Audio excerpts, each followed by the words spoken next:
শহীদ জিয়াউর রহমানের শাহাদত বার্ষিকীর অনুষ্ঠানে রান্না করা খাবার ফেলে নষ্ট করে দেয় স্থানীয় আওয়ামী লীগের নেতাকর্মীরা। সেই থেকে পণ করেছিলেন বিএনপি রাষ্ট্র ক্ষমতায় না আসা পর্যন্ত তিনি ভাত খাবেন না। দিন মাস পেরিয়ে কেটে গেছে দীর্ঘ 10 বছর, কিন্তু তিনি ভাত মুখে তুলেননি। বলছি ঝিনাইদহের মহেশপুর উপজেলার বাঁশবাড়িয়া গ্রামে ষাটোর্ধ্ব নিজামুদ্দিনের কথা।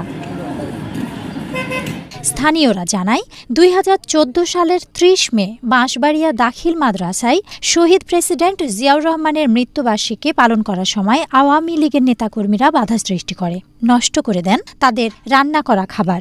সেই ক্ষোভে নিজামুদ্দিন প্রতিজ্ঞা করেন যতদিন আওয়ামী লীগ সরকারের পতন না হবে ততদিন তিনি ভাত খাবেন না। 10 বছর 6 মাস তিনি ভাত খায় না। তাই আমি রুটি মুটি বানিয়ে দিই, আমলিকের লোকরা ভাত ফেলাই দিই, সেটাই জন্য ভাত খাই না। ধরো বিএনপি করে, দিকে আমলিক করে, এই জন্যই বাধ্য হয়েছে ভাতের হাড়ি হাতে মেরে ফেল দিলে বিদায়। এই দিন বুঝে ভাত আর খাবো না। বিএনপি সরকার কোন যদি ক্ষমতায় আসে সেদিন ভাত খাবো। সকল ইউনিয়ন পর্যায়ে নেতৃবৃন্দ চেষ্টা করেছি তাকে ভাত খাওয়ানোর জন্য, কিন্তু তার একটি কথাই যে বিএনপি ক্ষমতায় না আসা পর্যন্ত সে ভাত খাবে না, তার একটি প্রতিজ্ঞা। নিজের স্ত্রী, সন্তান, পাড়া প্রতিবেশী সহ বিএনপি দলীয় নেতাকর্মীরা অনুরোধ করেও তাকে ভাত খাওয়াতে পারেনি।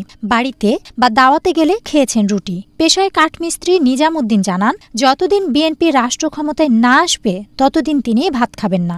আমরা যে সেই মৃত্যু দিবসের অনুষ্ঠান করতেছিলাম, সেই রান্নাপাড়া আওয়ামী লীগের লোকজন সব ফেল দিয়ে গেল, সেখান থেকে ভাত খাইনি। তা 10 বছর 6 মাস পেরিয়েছে। আমি রুটি খাই, আমি চা বিস্কুট খাই। আমি বলেছি যে আমার দল ক্ষমতায় না আসা পর্যন্ত খাবো না। দলের জন্য নিজামুদ্দিনের এই ত্যাগের স্বীকৃতি দেওয়ার দাবি স্থানীয়দের। Tania Ahmed, Asian television.